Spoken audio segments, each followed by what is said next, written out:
Hello and welcome to the Geeks Review. I'm Royce. I'm Joshua. I'm Matt. And I'm Aaron. Welcome back to the show, Josh and Matt, and welcome to the show, Aaron. Before we get started, Josh and I have extensively discussed films we like on the show. And last time you were here, Matt, we discussed some films which weren't so fantastic, despite the name. But do you two want to sort of introduce yourselves again and talk about some films that you do like?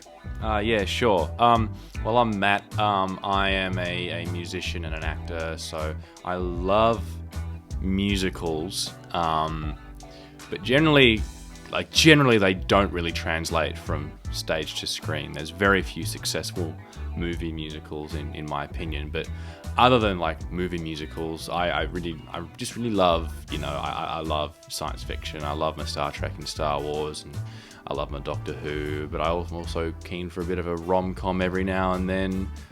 Big fan of Love Actually. Yeah, look, I love most films, so it's very hard for me to hate films. I normally just get sad when they don't live up to their potential. Yes, I'm Aaron, and I'm also an actor into musicals, things like that. I love film. I'm studying screen and media, so I've had the chance to look at amazing films and bad ones. I grew up watching things like Lord of the Rings and Star Wars, but I focus more on the fantasy side of things and sci-fi. I love comic book movies, so I'm kind of in a very broad range. I even love dramas, watch some Tarantino any day, or Martin Scorsese, always open for a lot of those sorts of things. On today's show, we'll be turning back towards a bit of a negativity to discuss movies we did not like. These might not necessarily be bad movies, some of them might even be considered to be good, but these are just films that disappointed, disgusted, or even angered us. Disgusted. Yes, disgusted. Yeah, those are words. Those are words. So who wants to get us started? Matt, do you want to launch into your least favourite movie? Oh, okay then. I'm going to talk about 2017's The Greatest Showman, starring Hugh Jackman. As I said in my spiel, I love musicals, and I really want to love most musical movies, but often they just don't translate. Greatest Showman is unique because it's completely original. It's not based on a stage show. It's based very loosely on the life of P.T. Barnum, the inventor of what we now know as the circus, ignoring all of the terrible things he did to create this very bland, sanitary, ideal hero that Hugh Jackman can play. And the reason I hate it so much is because the music is fantastic. The performances are fantastic. The visuals, in my opinion at least, are fantastic. The only thing that suffers is the script. Mm-hmm. The script is the biggest problem, and it tears everything else down. And the reason it suffers is, well, there are issues with the fact that P.T. Barnum was a terrible person, and they make him Hugh Jackman for the movie. I'm not going to talk about that. I'm going to talk about... Go ahead, yeah. Yeah, I'm not talking about that. That is a problem for another discussion, but I hate the fact that none of the characters actually make sense. The songs don't need to be there, and no big emotional moments actually change the show, change the progression of the narrative. There's no way. No, there isn't, exactly. The rule about writing a musical is it's all to do with emotion. So when the emotion builds up so much that you can't express it by talking, you sing. And when the emotion is so high that you can't express it with singing, you dance. And the songs always need to change something. So if it's a solo, the character has to make a decision. The character, over the course of the song, the character has to realize something, and something needs to change. If it's a duet, say a love duet, two characters who had not kissed should kiss, and then they're together. If it's a song about accepting yourself, you should sing about how you've been downtrodden all your life and now you're accepting yourself, and then you don't take anyone's, can I say the S word? If you want, yeah. Afterwards. None of the songs in the film make a difference. For example... It's like a glorified soundtrack. It is. It is, yeah. And the soundtrack is fire. The music is fantastic. Like, it's sappy pop garbage, but we all love sappy pop garbage here and there. Yeah. I'm not talking to you, Josh.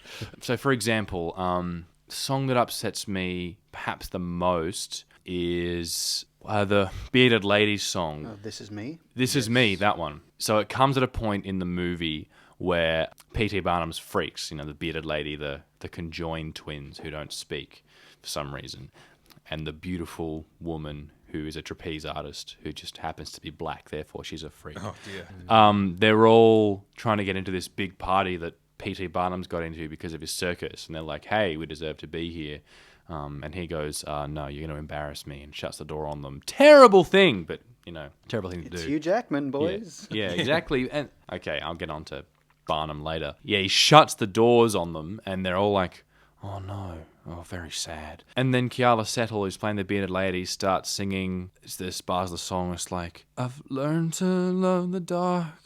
Hide away, they say, no one want your broken parts. And it's an amazing song that starts soft, and then all the freaks come in, and then it's a big pop triumphant thing, and they burst out into the street and declare how proud they are to be themselves, rather than burst into the party they've been shut out of and actually achieve something. They just go outside into the street, and then, to finish the song, they just perform at Barnum's Circus.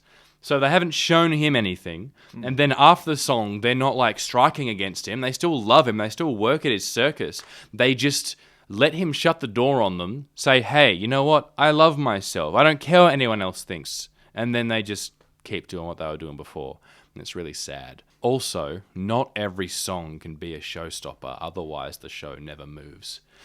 And every song is huge. Every song gets enormous, and here and there in a musical, it's okay to have lots of big, high, poppy numbers. That's fantastic, but you need a quiet number here and there. But even the quiet numbers build up to a huge crescendo, and it's really sad.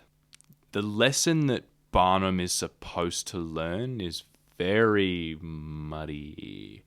Like, he starts the film...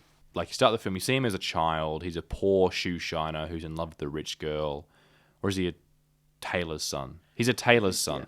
I think that's the problem in the film, right? Something with shoes. Yeah. The tailor's working on a dress for this, rich girl, and this scruffy tailor's son is trying to flirt with her, and the father kicks him out, and then his father, spoilers by the way, his father dies, and, he is shown...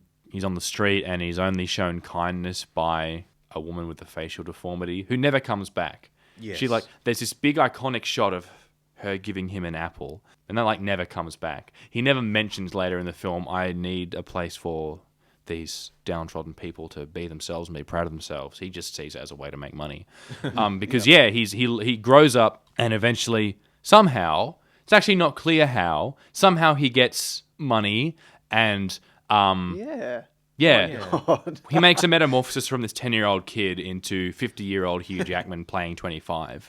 And he goes to Michelle Williams, who's the rich girl. He goes to her place and goes like, hey, father, I'm going to marry your daughter. And then they're poor, and he's working for a shipping company, but they lose all their ships, so he loses his job. And so he invests money he doesn't have to start the circus, and he just treats everyone like garbage, and he's just always in it for the money. And then right at the end, he suddenly has this epiphany when the circus burns down. He's sad because the circus burns down, and he's in the bar, and all these freaks who should be angry at him because he treated them like garbage and he used them for his show. He made money off of them doing stuff, and then now their livelihood's completely gone, and they all file into the bar, and he's sad. And I was watching it going yeah, they should probably kick him down now because he's really screwed them over, but they're hey, are you okay? And then he starts singing this song it reminds me what all it was for. It led me back to you. And he's saying he did the circus for the freaks when no, he absolutely didn't.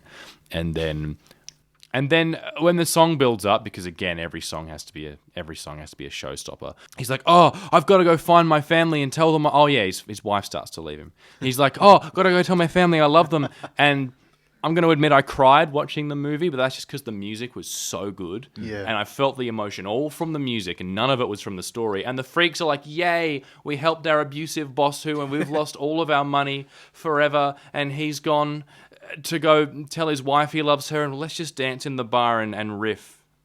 And it sucks. There's one song in the show, in the musical, in the movie that actually works, and it's the song between Hugh Jackman and Zac Efron, when Hugh Jackman's trying to convince Zac Efron to co-fund the circus, because it's a fun little slapstick dance number where they're arguing about the merits of co-funding the circus. Actually got to do with the story. Yes, and then at the end of the song, they're co-funding the circus. So a decision has been made. But then the other song Zac Efron is in is the love song with Zendaya, the beautiful black trapeze artist. And society doesn't want them to be together because it's, you know, the early 20th century and she's black, and like, okay, cool, that makes sense. And after he tries to take her to the opera, his parents see her and she's like, ugh, disgusting. And so she runs away. And then he runs and follows her.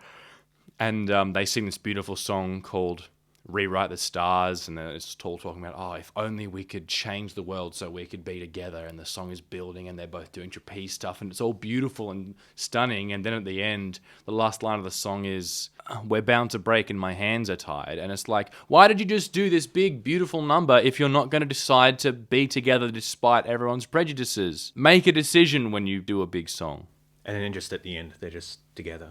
You know, there's no real resolution or conflict to any of that. Because he saves her from a fire. That's the thing. I mean, right. I've seen this film, and the plot I do not remember at all. But I remember liking it. You said it is the songs, it's the visuals, and that's all fantastic. Yeah. Oh, when you watch it in a cinema, it's mind-blowing. Yeah. You've got like the surround sound system. Oh, yeah. And you get that first moment when it's like, oh, boom. And it's like, holy shit. You know, and then you're like, oh, this is going to be a good movie, and you're on that high for like the whole movie until you realize, oh, this just stayed up here the whole time. Yeah. It doesn't Went have a lot nowhere. of doesn't have a lot of rewatch value. Yeah, exactly. It's great the first time. It's like Avatar, The James Cameron Cameron movie. Oh yeah, the Blue Monkeys. Yeah. Yeah, Yeah. it's almost like you should just cut out the connective tissue between the songs and then just have like the music clips. Well, that's why I essentially. bought the album. Yep. Well, yeah, I mean, this is a movie though, but you got that visual component to it, which, like I said, it enhances it. But yeah, I mean, P.T. Barnum is a fascinating character who could have done with like an amazing film. I mean, You know, he's got a musical. There's a musical called Barnum, Oh, that's Is even it? worse. which though. is like, yeah, probably shit, but at least maybe the songs, I haven't heard them. They're all like, you know, classic Broadway mixed with big top. Ah, yep. All right. Okay, we'll just forget This about is that then. this is a film where people come away from, like especially me, thinking, "Oh, P.T. Barnum, he was all right," and then you look him up, and he's like, "Wow, he was a horrible man." Yeah, one thing I read about P.T. Barnum doing was she wasn't a slave, but, you know, she was black, and so she needed to work for him. And she was, you know, she had a hard life. She was like 50 when she died. She was very wrinkly and, you know, beaten. And then he let people pay to come see her corpse and said that she was the maid of Abraham Lincoln. And said she was 112. Jeez. Wow. Yeah, Yeah. that's the kind of stuff he did. I know the story of the Cardiff Giant, where he basically ripped off this guy, and it was like a guy hoaxed someone by making this giant sculpture, and he dug it up and claimed it was like the fossilized remains of a real giant person, and then P.T. Barnum stole it. And then Well, everyone sucks here. yeah, everyone sucks. Yeah, great on visuals, great on music, but just the connective tissue. Exactly, and that's the thing. Don't make a movie unless you're absolutely sure of the story you want to tell. This was a passion project for Hugh Jackman, wasn't it? Well, I wouldn't say it was a passion project, but he did keep trying to get it to happen. I'm not sure why. Why did he just want to play P.T. Barnum? And Like, not even honestly. yeah, it could have been... You could have just created an alternate world where some other dude created the circus. And It that had to be Barnum. But you've also got to realize I'm pretty sure the estate of P.T. Barnum's still around. Oh yeah, the museum. Yeah, you know, there's a so museum they for his probably stuff. would be leaning on that, much like how the household of the Wright brothers lean on the Smithsonian museum in America basically saying, we only allow you to have the Wright Flyer on display so long as you tell people that the Wright brothers actually were the first and only people to do manned flight. So they weren't. They weren't. Oh. There were plenty of people during that time period who actually did self-propelled flight, motorized. Wow. So it's essentially Barnum's family is kind of breathing down Hugh Jackman's neck. You Would be breathing down the studios. Better not sully the name of our ancestor. It's a similar problem that Bohemian Rhapsody suffers as well. Yeah. To then say that, like, Freddie Mercury was the only party animal in the band. Yeah, It's and like, also come on. Brian May... Yeah, Brian and Roger were producers on the film. Yeah. And they're angels in the movie. Well, that explains a lot. I mean, what are they going to do? A bloody a Rolling Stones Oh, God. bio one, and suddenly, Do a Keith Black Richards is a Sabbath saint. yeah, exactly. With Rocketman, briefly. Has anyone seen Rocketman? I haven't seen it yet. Yes. Yeah. Very good. Well, just quick question about Rocketman, because, that was really big on how Elton John was behind it. He was the main creative force, the producer, and Taron Egerton was singing. He wasn't lip-syncing or anything. Yeah. Yeah, that seems to be taking a slightly more honest approach, but that itself seems to be very controlled in what it presents, isn't it? Or is this... Rocketman was a bit more psychedelic, wasn't it? Yeah, it was... which is why I think Rocketman would translate very well to a stage adaptation, like a musical, because it is very... it even starts in like an AA meeting that or I don't know, it's like some social workers gathering that Elton John jumps into. And that's kind of the basis for him telling his story of his childhood up until that point. Oh, yes. And it's not saying that it goes up to the point that he was in the social workers gathering. It's just a storytelling kind of framework, because as you see, he enters the thing wearing the devil's outfit, and slowly as the film continues, he's wearing less and less of the outfit, his costumes are changing, and so it's kind of like a representation of his transformation over the course of his life.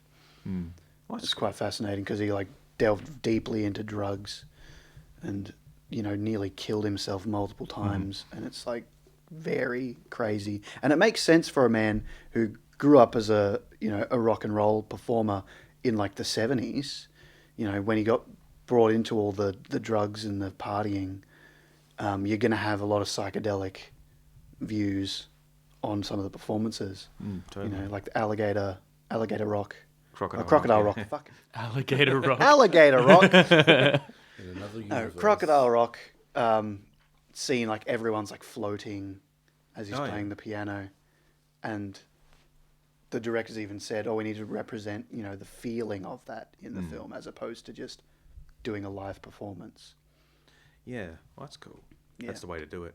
Oh, it's amazing. Back to Greatest Showman. Yeah. For your, Sorry your about the final tangent. thoughts. I have a hot take that I actually really like about the film. There's a bit where Jenny Lind, who was a real person that Barnum worked with, real story, she was a classical soprano. And in the film, she gets up and sings like a Demi Lovato / Adele kind of huge pop ballad. And lots of people I know were like, "Oh, this is ridiculous. She should be singing classical soprano." But kind of like with Rocketman, it's a representation. So audiences in the early 20th century listening to her singing classical soprano would be like us listening to, someone with a huge belting voice like that now. And I thought that was a really clever device, and I really liked that. But my final thoughts are, I'm going to watch this movie a lot before I die and just think about what it could have been, because I love everything except the script. I have many guilty pleasures of bad films. The Highlander, Street Fighter 2, Street Fighter, Mortal Kombat, various other films. And when I was roughly about 19, 20, when I found out that there was a Mortal Kombat film, I've been a huge fan of the games for a very long time. It's just something so cathartic to just, play the dude and rip out a guy's heart, or, rip out their spine, freeze them, and beat them to death. I'm just gonna. Are you okay, Josh? Do we need to leave the room? I don't need a moment, I'm good. And to find out, that they made a film. And MK1, when I watched it, I knew it was bad. And it had a charm to it. Everyone gave it their all. I forget the actor who played Shang Tsung, but he's my favorite one out of all of them. So much so that NetherRealm, when they did Mortal Kombat 11 and brought back Shang Tsung as a new unlockable character, said, hey, can we get the old Mortal Kombat movie actor to mocap Shang Tsung's face and do all his lines? That's awesome. And they finished the Shang Tsung reveal trailer with, your soul is mine. And it's the same facial expression, just a little bit chubbier. And all of Mortal Kombat 11 is just a love letter to this old film. Like, there are references to it. Like, you can get an item for Johnny Cage that is $500 sunglasses. Those are $500 sunglasses, asshole. And great film, charming. Not to mention, you have Christopher Lambert, the Highlander himself, as Lord Raiden. Honestly, one of the two best parts of the film. Isn't Raiden supposed to be Asian? We don't talk about that. Okay. You've seen what he looks like in the new Mortal Kombat games. He is white as hell. He is white. And if you look at it, Christopher Lambert is a Frenchman who played a Scotsman in Highlander. While a Scotsman played an Egyptian. Played a Spaniard. Played a Spaniard who was Egyptian who spent time in Japan. But yes, semantics. And then I found out there's a second film. Like, okay, is it going to be just as bad but good? Oh, I was wrong. I was dead wrong. Oh, this film, like Greatest Showman, had the potential. Mortal Kombat 2 and 3 roster was just amazing. Smoke, Cyrax, Sub-Zero, Sector, Jax, Motaro, Lady Shiva, and Sindel. Oh, the classics. And then they couldn't even get some of the original actors back for the goddamn film. They've lost Christopher Lambert as Raiden. Now they've got bloody James Radar. Like, who the hell is this guy? Where's Lambert? You've got no original actress for Sonya Blade. I can't even remember the actress's name. I just know she's the chick from bloody one of the Adam Sandler films. I'm pretty sure it was Billy Madison. Oh dear. I want to touch the hiney. The effects are bad, even but it's good Wait, standards. is that the one where Liu Kang transforms into the dragon? Yes, it's the one. Oh, that's terrible. Because Mortal Kombat 2 brought in a special fatality called Animality, where Liu Kang would turn into a Chinese long, not a Western dragon, and eat his opponent. And Nightwolf will turn into a wolf, but whatever. Describe this effect for the viewers at home and for me who's never seen this film. Think of the beautiful Harryhausen plasticine in scenes from, like the Odyssey and all that. The old stop motion stuff. Now imagine that put into a blender, fed to a dog, and then shat out onto a computer-generated system, and then you have the effects of Mortal Kombat Annihilation. You have this plasticine CGI abomination of a Western dragon and a Hydra as our not first climactic battle, but second mid before the final battle. I saw a CGI breakdown of that, and his mouth starts transforming, the dragon's mouth starts transforming on his neck. It looks atrocious. It is atrocious. The only two good effects in the entire film is Shiva, who is just a chick where they've got an extra prosthetic arms and stuck him there and, wire. Really? Yeah. They've got this Indian chick, put her in a red mankini, strapped on a set of fake arms, and strung them together so they would move. So her bottom arms move the same way as her top arms. Yes, because she's a Tokadan and they've got 4 sets of arms. But You see the wires? No. Oh. Thank God for that. That's why I said it was a good effect. Okay. And as compared to Goro in the first film, Yeah. which is beautiful Which is even like a by puppet. today's standard. It's a puppet. He's actually there. And then you've got Motaro, who's this weird human ram centaur with a scorpion tail looking guy. And the effects are good. They hold up until he starts fighting. And then it's just, okay, that's, what was you thinking, New Line Cinema? For 1997, this was okay. It was, but... I don't think it was good even then, to be You honest. open up with the Mortal Kombat theme, you have it for the climax, and you're meant to deliver. You massacred Johnny Cage in the first. Mind you, that's an actor's choice. He looked at the script and went, I'm out.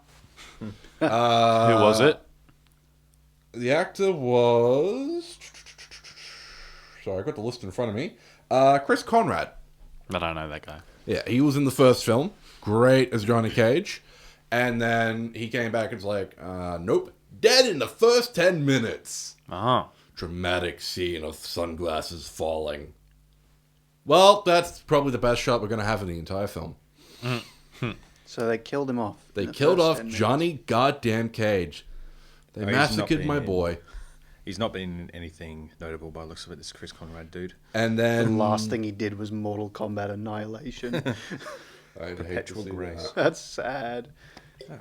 And then, you know, you've got the film, and the opening line for the bad guys is, the Earth was created in 6 days, and I shall destroy it in the same. And on the 7th, Shao Kahn shall rest and look upon what he has done, and it will be glorious. Oh my gosh. I mean, the guy who's playing Shao Kahn, Brian Thompson, he's having a ball. I am so glad about this dude. I'm just ashamed about the CGI Hydra. It's like you can't say, you know, Raul Julia was bad in Street Fighter I because he was doing such a loved good him job. as Bison. It's just a shame that was his last film. Oh. Yeah. Put that a little depression cap in you. Yeah, and we all remember the line. The emergence of Sindel, probably one of the most badass characters in the games.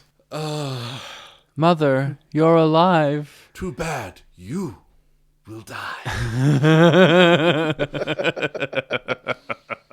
Ouch. Sets the tone. Then you have a nice little fight scene with Liu Kang versing Smoke, and again, look how they massacred my boy. Then they throw in Sub-Zero for a little bit, and there he goes. Nice seeing you. What are you doing here, Kuai Liang? Don't know. Good to see you. Play the game. Scorpion, you're here too. And nice choreography. I'm going to give the movie this. The fight choreography, not bad. Maybe just a little bit above Power Rangers level in some places, but not bad. I mean, how are you going to try and, you know, turn serious, a black dude with cyber arms beating up a yellow robot? For me, should have been... It had potential. But they tried to cram too much in, they had too large of a roster, and they massacred my favorite characters. I'm just so glad Kano died in the first film. Otherwise, I would have had to go back in time and shoot the director. And Kano himself has become a meme in the series. I mean, he started off as this chav, and now he's an Aussie. Yeah, Yeah, he's an Aussie. he's an Aussie now. I guess I'm just too busy button mashing Yeah, to really pay I mean, attention. they added in a friendship where he's literally cooking a snag on a Barbie. Yeah. See, that's the level of creativity. NetherRealm goes, it's just a shame the films don't get this. I mean, Annihilation, I believe, sets the precedent for bad video game films. So much so that Mortal Kombat as a film, a reboot, or a continuation has been in development hell since 1997. Yeah, and they're only We're finally only just released the new cast list. Recently holding some casting calls for martial artists in Australia, which I tried to convince my friend Robbie and a few other people that I know to go for it. He applied. He applied for it, so that's Yeah. good. They said, don't call us, we'll call you. There was something about, like, you needed to be, like, 25. Yeah, you had to be over the age of 20.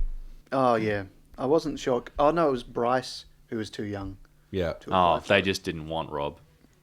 Which is a shame, but you know, the film... I'm going to spoil it. Well, it's been out for 13 years. All right. Yeah. The 20... no. 1997. 1997. 23. Yeah, 23 years. So, they have so we complain about whitewashing, right? But what do you do when it's Asian washing? So there's this character in the games, her name is Jade. She's from the realm of Indenia. She's black. She Asian in this one. What do you do about that? And then suddenly this best friend of Katana is now a bad guy? I don't even know what is this film. It's like they didn't do their research. They before didn't do putting the it research, together. and yet they will still put up their inspired by the games they by just Ed don't Boon and care. Tobias. There's not so much of an issue with giving an Asian actor a role. I don't have issue with it. I just have issue with the twist. It's better than, say, the character was black and they cast a white person instead, because Yeah, white I get people that. have a lot more opportunity. I mean, I don't actually have an issue with the casting. I think she's great because, martial artists did good. It's more, I have an issue with the twist. I'm just putting in what did you think of that? Because people are always going about whitewashing and stuff. That's my point. Yeah. Is, here's a little food for thought. But she Yeah, did great, and then good girl is bad guy. Mm-hmm. Why? No explanation. Okay, we have a climax to do. Do you think there are any good video game movies, Josh? Yes. Oh, there's a bit of a long thought. Tomb Raider. Which one? First one. Oh, yes. With Angelina Jolie. Yes. I think they're all pretty good in their own way. Hang on, I've got more. I love Street Fighter. I love Super Mario Brothers. The one with Bob Hoskins. Unironically, yeah. I love it. I love Street it. Fighter, the original Mortal Kombat film. The Street Fighter's the one with Kylie Minogue, isn't it? Yes. Yep. When Jean-Claude Van Jean-Claude Damme, Van who was really high on coke, managed to nail. I That love. was like the low point of his career. But why would you get Jean-Claude Van Damme to be An American. Guile? You got a Belgian man to play an American. Why? I'll tell you why, Aaron. You've lost your boss. No one else could deliver it like that. True. No. You've lost your boss. And not to mention my favorite line of the entire film. It is okay because we can go home. The war is over. And remember, we tried so hard.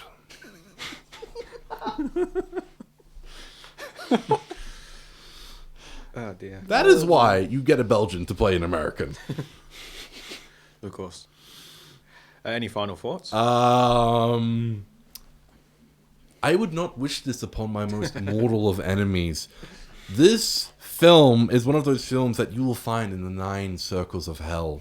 It is a sin to video game films, even to bad video game films. And I'm talking about Resident Evil here, Oh, dear. and Bloodborne, Oh, God. and any of the Yuta Boll films. Ugh. Anyway, that's me. Honestly, Mortal Kombat Annihilation's had a lot of shit thrown at it. I just want to add my turd to the pile.